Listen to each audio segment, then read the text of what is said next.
हल्ला बोल में आप सबका स्वागत है। आज ये शो बहुत मायने रखता है क्योंकि आज इस शो में हम बात कर रहे हैं उन सभी लोगों की जो कि याकूब के लिए रहम की मांग कर रहे हैं, मर्सी की मांग कर रहे हैं। सॉरी भाईजान, ये पहले कुछ बोलते हैं उसके बाद माफी बोलते हैं। सलमान खान, सलमान के घर के बाहर विरोध, याकूब पर सलमान का ट्वीट। दरअसल पूरा मामला कुछ इस तरीके से है, सलमान खान ने सुबह कहा कुछ और दोपहर होते होते, शाम होते होते उनको माफी मांगनी पड़ गई। दरअसल सलमान खान ने अपने ट्वीट में कहा कि असली टाइगर को पकड़ो, और उसके बाद जिस तरीके से घटनाक्रम बदला, जो भाईजान की फैन फॉलोइंग थी वहां पर उनके खिलाफ विरोध में लोग आ गए। सलमान के पिता सलीम खान साहब ने बकायदा यह कहा कि यह बकवास है।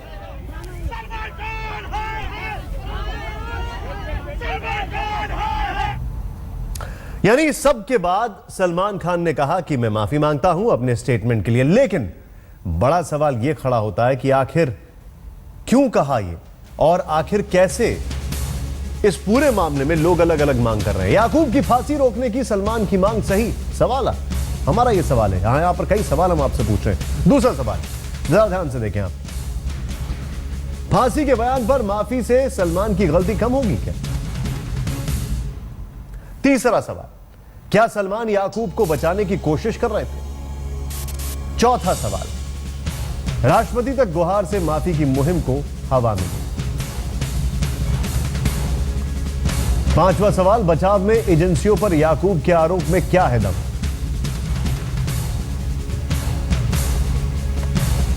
यहां पर आपको एक चीज समझाना चाहते हैं, बताना चाहते हैं, बल्कि आपसे भी जानना चाहते हैं। सलमान खान के बीइंग ह्यूमन बनने से पहले के सलमान खान, ये जो हम तस्वीर आपको दिखा रहे हैं, जरा ध्यान से देखें।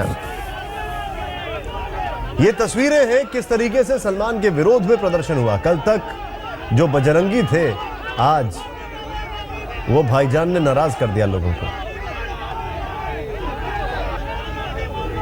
हालांकि हाथ में बीजेपी के कई झंडे दिखाई दे रहे हैं और जाहिर सी बात है ये विरोध प्रदर्शन बीजेपी के नेतृत्व में हुआ, इसको लेकर सवाल खड़े होने लाजमी है। लेकिन सलमान के घर के बाहर प्रदर्शन था, उस गैलेक्सी अपार्टमेंट के बाहर जहां पर सलमान आते हैं हाथ दिखाते अपने फैन को, आज उनके विरोध के यहां पर स्वर थे।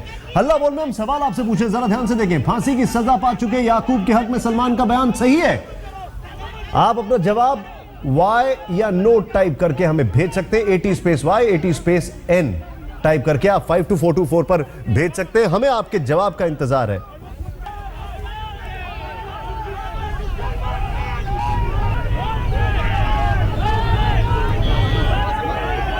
लेकिन सलमान खान की अगर बात की जाए तो अभी तो उन्होंने सॉरी मांग ली है, लेकिन उनके बीइंग ह्यूमन बनने से पहले का जो सलमान खान का सिलसिला है वो कुछ इस तरीके से रहा है कि उनके कनेक्शन अंडरवर्ल्ड डॉन से भी रहे हैं। और यह है सलमान खान का ट्वीट, टाइगर को फांसी दो, उसके भाई को नहीं। मैं बयान पर बिना शर्त माफी मांगता हूं। खैर, सुबह का भूला जब शाम को घर आता है तो उसे भूला नहीं कहते, लेकिन बयान ट्विटर पे जो निकल जाता है उसे हमेशा बयान कहते हैं। एक बेगुनाह की हत्या मानवता की हत्या है। पिताजी के कहने के बाद मैं ट्वीट वापस लेता हूं, यह भी कह दिया, मतलब पिताजी के ऊपर हम सबके ऊपर एहसान कर दिया।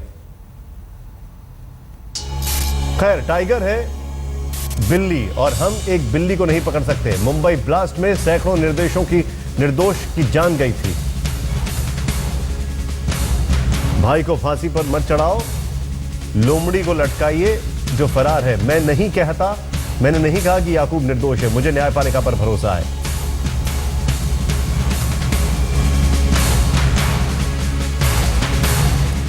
खैर, इस मामले में सलमान खान का इतना इंपॉर्टेंस है क्या? क्योंकि वो तो खुद ही एक क्रिमिनल केस में फंसे हुए हैं। उनके ऊपर बाकायदा मुंबई पुलिस ने उनके टेप से जो उनकी बातचीत हुई थी अबू सलेम से, अंडरवर्ल्ड से उनके कनेक्शन की कई सारी चीजें चर्चाएं हो चुकी हैं, मुंबई पुलिस के पास रिकॉर्ड है। खैर, हम इसको आगे बढ़ाते हैं। हमारा एक बड़ा विषय है आज। हमारे साथ हमारे खास मेहमान जुड़ चुके हैं। अबू आजमी साहब, स्वागत है आपका।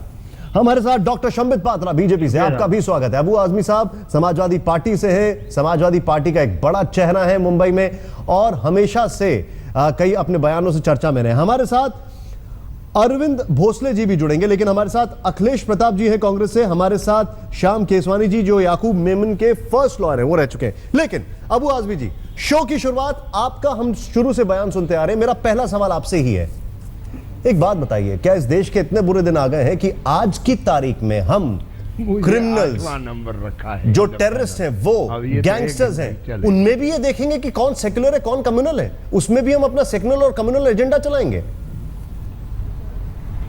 नहीं, बिल्कुल नहीं। जो भी आतंकवादी है, जो भी टेररिस्ट है, उसका कोई मजहब नहीं होना चाहिए। परंतु यहाँ की सरकारें, यहाँ की पुलिस वाले ही इन चीज़ों को तय करते हैं। जहाँ मुसलमान का नाम आता है, कुछ नहीं, अगर देश में कहीं भी कोई भी टेररिज्म का वाकया होता है, पूरे हिंदुस्तान में कश्मीर से कन्याकुमारी तक 10 मिनट के अंदर मुसलमानों का नाम आ जाता है। अगर आप कहेंगे मालेगांव ब्लास्ट, कहेंगे समझौता ब्लास्ट, कहेंगे अजमेर शरीफ ब्लास्ट, मक्का मस्जिद तो ब्लास्ट, आप क्या कहना चाहते हैं? याकूब मेमन दोषी नहीं है? सारे ब्लास्ट में सर याकूब मेमन दोषी नहीं है, तो फिर भागा क्या था? और इस देश की अदालतें गलत है? मैं ये कह रहा हूं कि अदालतें बहुत सही हैं। अदालतों में फैसला वही होता है जो प्रोसिक्यूशन के लोग, जांच एजेंसियां अपना एविडेंस जो देती हैं। नहीं तो फिर याकूब मेमन का फैसला सही है गलत है? ये पिटीशन नहीं, सुनिए तो सही, इतनी जल्दी क्यों कर रहे हैं? बता रहा हूं ना मैं आपको। जब पिटीशन खारिज हो गया उसके बाद जो है, सर मैं आपसे एक चीज बता रहा हूं, मैं आप देखिए, मैं आपकी बात सुनने का मुझे पेशेंस है, लेकिन मेरी उत्सुकता ये जानने की है कि आपने ये बयान, आपका सर एक मिनट सुन लीजिए, क्या आपका ये बयान कसाब के लिए सिर्फ इसलिए नहीं था क्योंकि वो पाकिस्तान में है, और ये याकूब मेमन के इसलिए है क्योंकि हिंदुस्तान में और यहां पर आपका वोट बैंक है? यानी कि आज की तारीख में जो हाफिज सईद कसाब के लिए कह रहा है, अबू आजमी याकूब मेमन के लिए कह रहे हैं, क्या ये बात समझी जाए? नहीं, बिल्कुल नहीं ये कह रहा। आप गलत बात कर रहे हैं। मैं इसको कंडेम करता हूं। मैं कह रहा हूं कि कसाब को फांसी की सजा उसी दिन होना चाहिए था, और हमने कहा कसाब को फांसी की सजा देकर उसकी लाश को कुत्ते को खिला दो। मैं कह रहा हूं कि अगर कोई आदमी टेररिस्ट है उसको सजा दो, लेकिन मैं नहीं कह रहा हूं। ये साहब आज जो है जस्टिस हरजीत सिंह बेदी जो सुप्रीम कोर्ट के जज थे, वो कह रहे हैं कि इस केस में कहीं ना कहीं प्रोसिक्यूशन ने ईमानदारी नहीं किया है। एक स्टेटमेंट आया, rediff.com में निकला है। जब सर वो .com छोड़िए आप, mister B Raman TADA court में, सर टाडा कोर्ट 27 जुलाई 2007 को टाडा कोर्ट ने क्रिमिनल कॉन्स्पिरेसी जिसके लिए डेथ सेंटेंस होता है, aiding and abetting and facilitating a terrorist act जिसके लिए लाइफ इंप्रिजनमेंट होता है, legal illegal possession and transportation of arms and ammunition जिसके लिए 14 साल की सजा होती है, possessing explosive with intent to endanger life, rigorous imprisonment होता है। और जिन सुप्रीम कोर्ट के जज का आप नाम ले रहे हैं, तो मैं आपको एक और सुप्रीम कोर्ट के जज का नाम लेके यहां पर बताता हूं जिन्होंने कहा कि यह आदमी बहुत बड़ा खतरा है ह्यूमैनिटी के लिए। क्या कहेंगे आप इस पर? मैं कह रहा हूं कि मिस्टर रमन ने कहा कि आदमी देश के लिए बहुत फायदेमंद था, इसने बहुत सारे एविडेंस दिया, और वो रमन साहब जो point to be corrected, Abu Azmi साहब, मिस्टर रमन ने ओपिनियन दिया था, जजमेंट नहीं दिया था। जजमेंट कोर्ट केसेस में होता है, कोर्ट्स में होता है। मिस्टर रमन का ओपिनियन था। हम कह रहे हैं कि मिस्टर रमन के ओपिनियन को मिस्टर बेदी साहब कह रहे हैं कि सुप्रीम कोर्ट को सर मिस्टर रमन और आप में फर्क है, आप लीडर हैं। मैं थोड़ा आगे बढ़ूंगा यहां पर, मैं थोड़ा आगे बढ़ूंगा, एक मिनट रोकूंगा। और केसवानी साहब हमारे साथ हैं, उनके एक मिनट सर, नहीं सर आप बहुत बड़े आदमी, आप ओपिनियन मेकर हैं, आप ओपिनियन मेकर हैं, इसलिए मैं हैरान हूं जब आप इस चीजों को डिफेंड करते हैं। यहां पर मैं सीधे आऊंगा, यहां पर डॉक्टर शम्बित पात्रा, एक मिनट सर, डॉक्टर शम्बित पात्रा, आपका इसमें क्या रिएक्शन है? बेगुनाह को सजा ना होने पाए, सही को सजा होनी चाहिए। याकूब मेमन बेगुनाह है? देखिए ये बड़ा आश्चर्य का विषय है। नहीं देखिए, क्या किस तरह का आश्चर्य का विषय है, हम किस प्रकार का डिबेट कर रहे हैं। Absolutely. मैं यहाँ याद दिलाने चाहूंगा कि 1993 में मुंबई का ब्लास्ट हुआ, 20 वर्ष से अधिक समय लगा है, विभिन्न कोर्टों से होते हुए ये निर्णय में पहुंचा है कि याकूब मेनन को फांसी देनी चाहिए। ये क्या हो रहा है? मैं ऐसे नहीं लड़ सकता हूँ। आप बोलिए, ये व्यक्ति क्या बोल रहे हैं? ये कौन है? ये बताइए। ये इस प्रकार के इन जैसे लोगों ने ही हिंदुस्तान, आज इन जैसे लोगों ने ही हिंदुस्तान में जहर घोलने का काम किया है। जब सुप्रीम कोर्ट ने फांसी की सजा पे मोहर लगाई है, जब महामहिम राष्ट्रपति के, तो ये क्या कर रहे हैं सर आप प्लीज शांति से सुन लीजिएगा, यहाँ तो कम से कम मत लड़िए। आपके पास किया है, वो मुसलमान नहीं है। सर एक मैं आपसे एक चीज जानना चाहूंगा। सर एक सेकंड आप शांति से सुन लीजिए। अबू आजमी जी मैं माफी चाहता हूं, मुझे आपसे एक चीज कहनी पड़ रही है। इस शो में अभी तक इतना कुछ था तो डॉक्टर शम्बित पात्रा बैठे, मैं बैठा हूं, इस शो में करीब 11 मिनट हो चुके, किसी ने भी मुसलमान शब्द का नाम नहीं लिया आपको छोड़कर। क्या आप यहाँ पे वोट बैंक पॉलिटिक्स कर रहे हैं इस पूरे चार्ज के ऊपर पे? क्या आप इस पूरे मामले में वोट बैंक पॉलिटिक्स कर रहे हैं? ये नाम बार बार लेकर, लोगों को ये बात बार बार बताकर। भारतवर्ष में इंसाफ की हुक्मरानी हो, हम ये चाहते हैं। हिंदू मुस्लिम की बात आपको लगता है कि इस देश में इंसाफ नहीं है? आपको लगता है जिस व्यक्ति की इतनी सारी कोर्ट ने दलीलें नकार दी है वो इंसाफ नहीं है? आपको ये लगता है?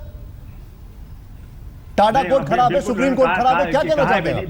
बेदी साहब ने कहा है कि प्रोसिक्यूशन, अरे सर, बेदी साहब इस केस के जज नहीं है। प्रोसिक्यूशन के लोग बेईमानी कर रहे हैं। बेदी साहब इस केस के जज नहीं है, जस्टिस रह चुके हैं। एक मिनट, मैं थोड़ा आगे बढ़ूंगा लीगल एंगल से। तो है ना, श्याम केसवानी जी, आपका ओपिनियन। डॉक्टर पात्रा, मैं आपके पास आऊंगा। मैं पूरा कर लूं अपना। अच्छा ठीक है, हाँ, मैं पूरा कर लूं, मैं आधे में था जी, बताइए। देखिए, बहुत दुख होता है, अबू सलीम जैसे व्यक्ति हिंदुस्तान में अपने आप को राजनेता कहते हैं। आप देखिए, ये कहते हैं कि क्योंकि वो मुसलमान था इसलिए उसे फांसी दिया जा रहा है। अरे अबू सलीम साहब, आप तो ये शुरू से मानते हैं और हम सब मानते हैं कि आतंकवाद का कोई धर्म नहीं होता। आतंकवाद का कोई धर्म नहीं होता तो आतंकवाद, अरे अबू आजमी ही सही, तो मैं तो आपका नाम भी नहीं जानना चाहता जो इस प्रकार की राजनीति करता है। बिल्कुल धिक्कार का विषय है कि आप लोग इस प्रकार की राजनीति करते हैं। आतंकवाद का धर्म नहीं होता तो आतंकवाद। डॉक्टर पात्रा बोल दीजिए। हाँ, निकाल दीजिए, कोई फर्क नहीं पड़ता है। आपकी आवाज देश सुनना वाकई नहीं चाहती है जो इस प्रकार की राजनीति कर रही है। देखिए, सुप्रीम कोर्ट जो सर्वोच्च न्यायालय है, सर्वोच्च न्यायालय को छोटा नहीं सुन तो रहे हैं, वो कहाँ दूसरों की सुन रहे हैं। मेरा ये कहना है कि आतंकवाद का धर्म नहीं होता, मजहब नहीं होता, तो आतंकवादी का धर्म और मजहब कहाँ से हो जाता है? ये जो याकूब मेनन है ये मुसलमान है, क्यों है?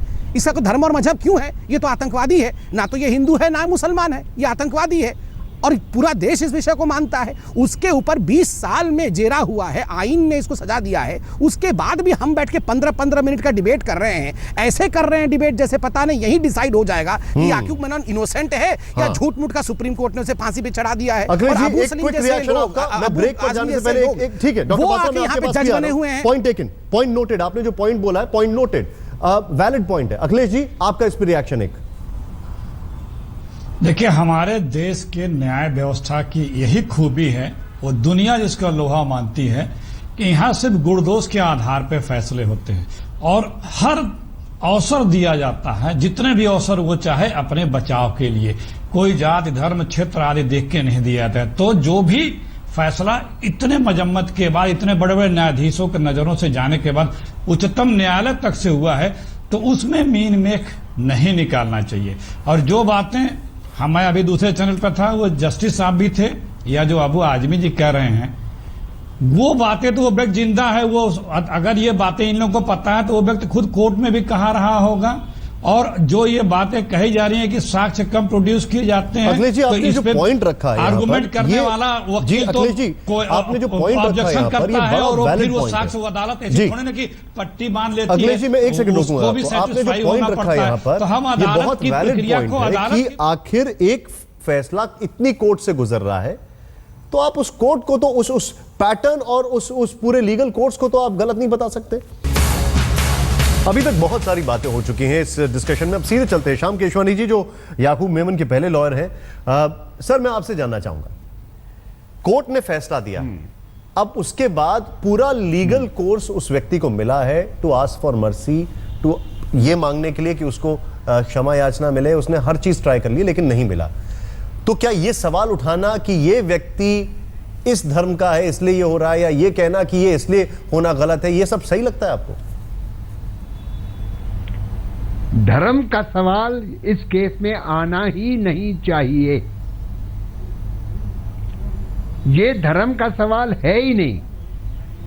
मैंने शुरू से सिर्फ एक बात कही है कि डेथ पेनल्टी या सजाए मौत जो है वो एक बड़ी घटिया सी सजा है जो काफी सिविलाइज्ड मुल्कों ने निकाल दी है अपने कानून की किताबों से। और इंडिया में भी, हिंदुस्तान में भी ये बात चल रही है कि ये जो सजाए मौत है उसको किताबों से निकाला जाए। और मैंने सुना है कि अबुल कलाम जो हमारे एक्स प्रेसिडेंट हैं वो उसके साथ मुहिम से जुड़े हुए हैं। तो इसमें कौन सी गलत बात है? अगर सलमान ने कह दिया ठीक है कि भाई ये जो आप पॉइंट रेज कर रहे हैं ये एक डिबेटेबल इशू है, ठीक है, बाकी लाइफ सेंटेंस चलने दो, ठीक है तो ये कौन सी बुरी बात? ये एक डिबेटेबल इशू है, ठीक है, पॉइंट टेकन। मैं वापस आ रहा हूं सर केसवानी जी, मैं आपके पास वापस आ रहा हूं, हमारे जो और मेहमान है उनके पास भी वापस आ रहा हूं। और अबू आजमी जी से मेरा एक सवाल है यहाँ पर, सवाल यह है कि हर कोई यह कह रहा है कि वो इंसान 20 साल तक जेल में रहा है। सवाल खड़ा यह होता है 2007 में बकायदा टाडा कोर्ट ने वर्डिक्ट दे दिया था, उसके बाद वो आदमी इतने साल तक जेल में इसलिए नहीं रहा है क्योंकि उसको सजा नहीं हो रही थी, इसलिए रहा है क्योंकि उसके पास और भी ऑप्शंस थे।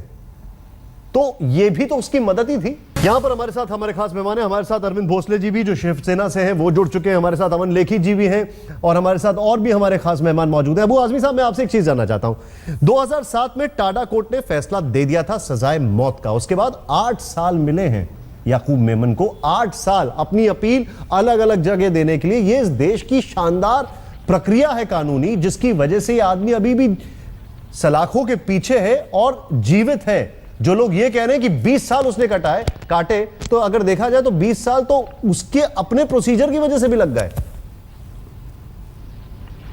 देखिए, ऐसा है कि 2007 में जब फांसी की सजा हुई तो सबसे बेस्ट मैन जो इस केस में सबसे आगे थे, मिस्टर बी रमन, जो रॉ के इंचार्ज थे पाकिस्तान के अंदर, जो इसको लाने में, इससे बातचीत करने में सब जगह थे, उनको अफसोस हुआ। उन्होंने एक चिट्ठी लिखा और उसमें लिखा उन्होंने कि मुझे अफसोस है कि इसको फांसी हुई है और इसने जितना हिंदुस्तान की सरकार को मदद किया है उतना शायद हम लोग वहाँ रहकर नहीं कर सकते थे। इससे बहुत मदद मिली है, इसको फांसी नहीं होना चाहिए। ये लेटर इन्होंने रख दिया था इनके मरने का। अभी जब ये इनका पिटीशन सुप्रीम कोर्ट का खत्म हो गया तो ये सामने आया है। तो अब ये जो सामने आया है, अब मैं नहीं बल्कि जस्टिस हरजीत सिंह बेदी जी साहब का कहना है कि नई चीज फिर से वही बात कर रहे हैं। मैं आपसे बोल रहा हूं 20 साल वाली बात। इस चीज को मैं कह रहा हूं ना कि ये चीज नहीं गई थी, ये सामने 20 साल पहले नहीं आई थी, ये पिटीशन खत्म होने के बाद सामने आई है। अबू आजमी साहब, आप उसी चीज पे अटके हुए हैं। मैं आपसे बोल रहा हूं, जो लोग बोल रहे हैं कि इस आदमी ने 20 साल काटे, 20 साल जो काटे हैं इसमें इसको भी काफी जिंदगी जीने की मोहलत मिली। अमन जी के पास मैं आ रहा हूं, लेकिन अरविंद भोसले जी, इस पे आपका एक रिएक्शन पहले।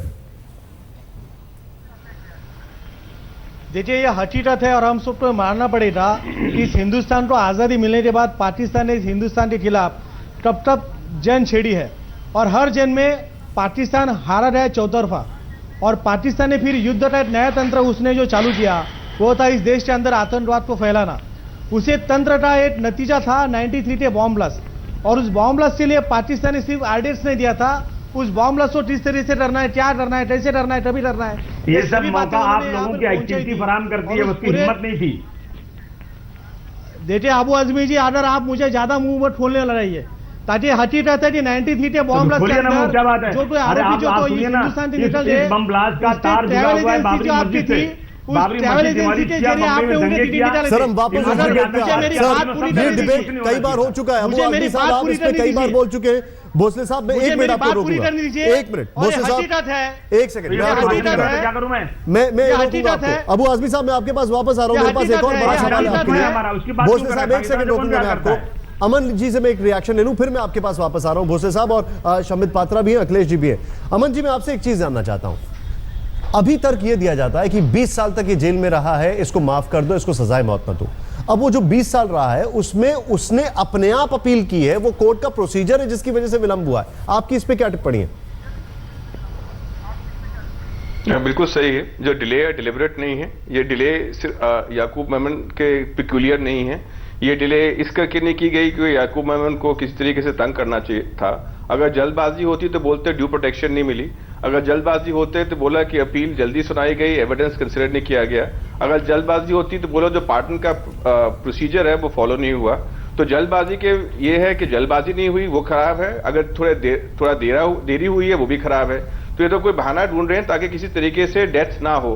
अभी मैं अबू आजमी को सुन रहा था, मैं हैरान हूं। अबू आजमी को सुन रहा था, वो बबरी मस्जिद क्यों ले आए इसके अंदर, और बबरी मस्जिद को लाके इस चीज को जस्टिफाई करने की कोशिश कर रहे हैं। और जो शिवसेना के प्रवक्ता है बिल्कुल सही बोल रहे हैं कि ये एक सिमेट्रिक वॉरफेयर है। अबू आजमी साहब, एक मिनट सुन लीजिए, वो खामोश थे जब आप बोल रहे थे। सुन लीजिए 1 मिनट। और डॉक्टर पात्रा, मैं आ रहा हूं, मैंने देख लिया, मैं आपके पास आ रहा हूं। पहले मेरी बात सुनिए। ये जो माइंडसेट है, ये जो माइंडसेट है, ये माइंडसेट खराब है।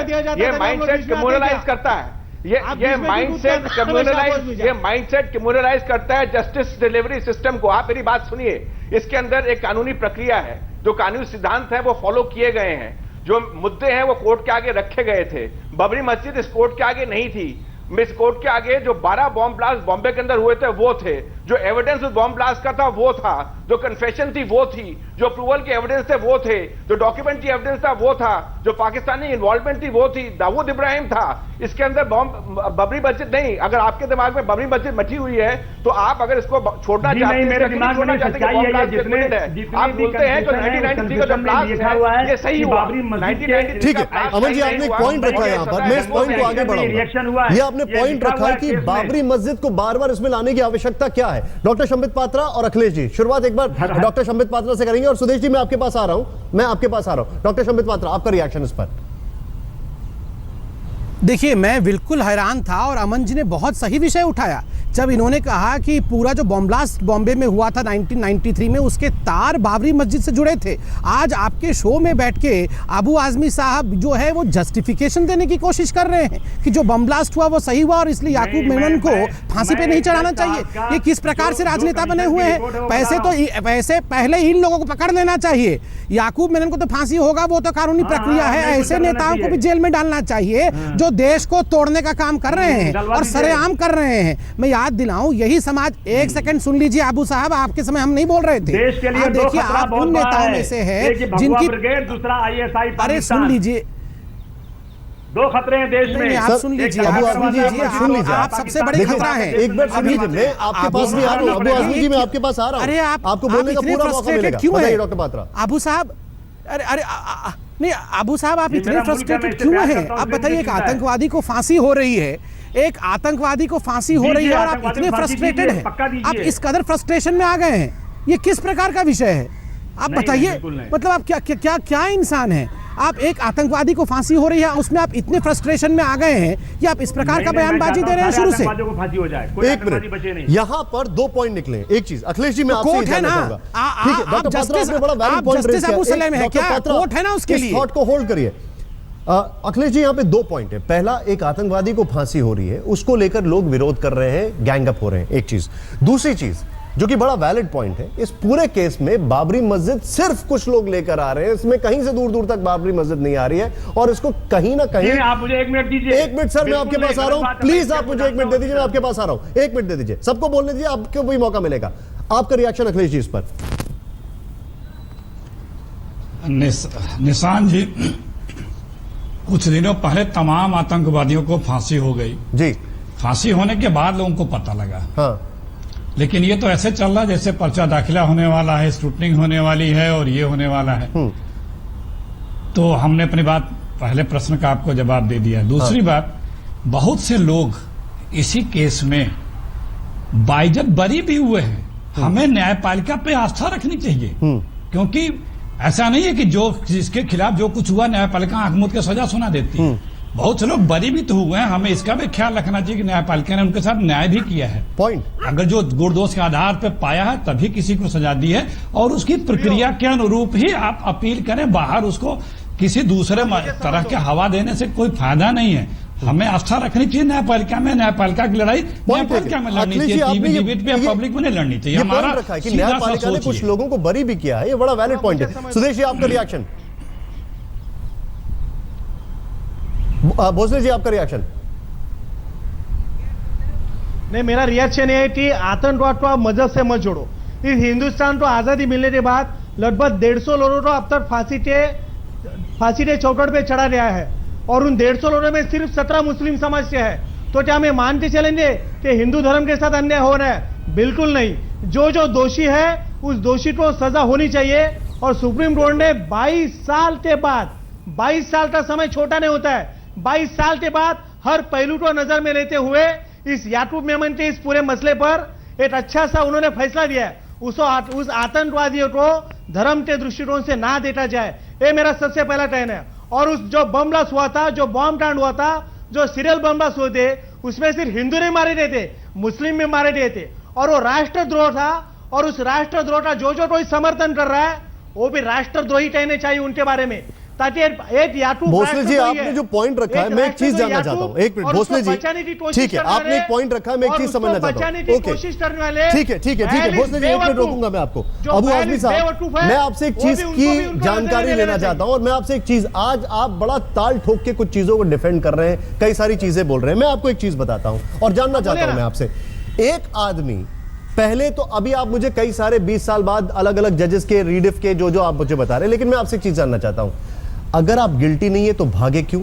और जब आप लौटे तो अरेस्ट वरेस्ट की जो भी बात चल रही है, उनकी पत्नी का पहला इंटरव्यू 1994 में वो बोलती हैं कि हम कराची में हाउस अरेस्ट में रह रहे थे और हमें अपने मुल्क की याद आ रही थी। मतलब पहले तो आपने यहां पे कांड कर दिया, जब आपको लगा कि वहां पे भी अरेस्ट होने तो अपने मुल्क वापस आ जाओ, तो वापस आ गए। फिर इस देश का कानून है वो आगे बढ़ रहा है। तो एक बात बताइए, ये क्या आप इस चीज को बढ़ावा देना चाह रहे हैं कि पहले आपने क्राइम कर लिया, फिर भाग गए और जगह नहीं मिली तो वापस आ गए? ठीक है, ये आप इसको डिफेंड कर रहे हैं? बिल्कुल नहीं। जो भी आतंकवादी है, अगर वो एक्चुअल उसका इन्वॉल्वमेंट है तो उसको फांसी हो। और मैं कहता हूं कि अगर मुसलमान है तो 2 बार फांसी दो। मैं कभी भी इसमें हिंदू सर, आप बार-बार इसमें ये शब्द क्यों ले आते हैं? ये शब्द का तो सवाल ही खड़ा नहीं होता। नहीं, सुनिए ना, बात सुनिए ना आप। अभी आपने कहा बाबरी मस्जिद को बीच में क्यों लाया? बात सुनिए आप मेरी। आतंकवाद का कोई मजहब होता नहीं है, बात सुनिए आप। होता है, आप याद रखो। देखिए, 6 दिसंबर 1992 को बाबरी मस्जिद टूटी। आतंकवाद का कोई मजहब नहीं होता। मुंबई में दंगे हुए, 2500 लोग मारे गए। उसके बाद मैं आपको रोकूंगा, मैं आपको थोड़ा सा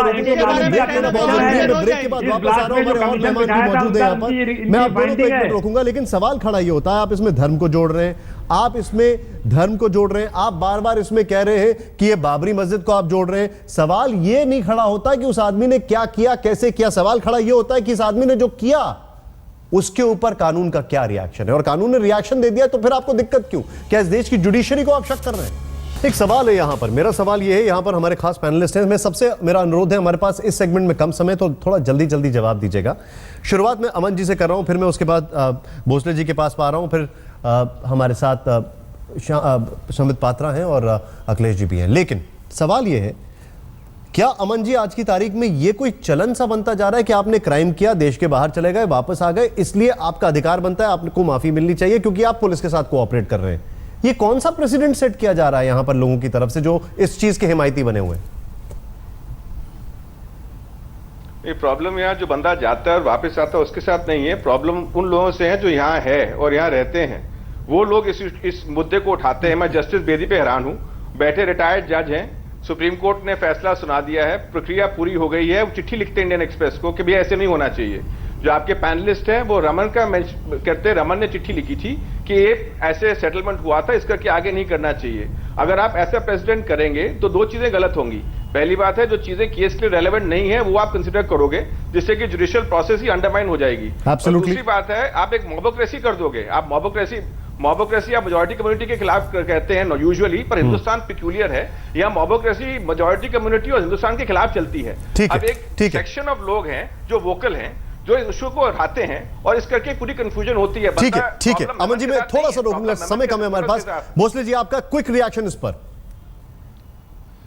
इस देश के खिलाफ जन छेड़ने वाला राष्ट्रद्रोही याकूब मेमन के बाजू लेके जख्म के ऊपर निमक छिड़कने की बात हो रही है।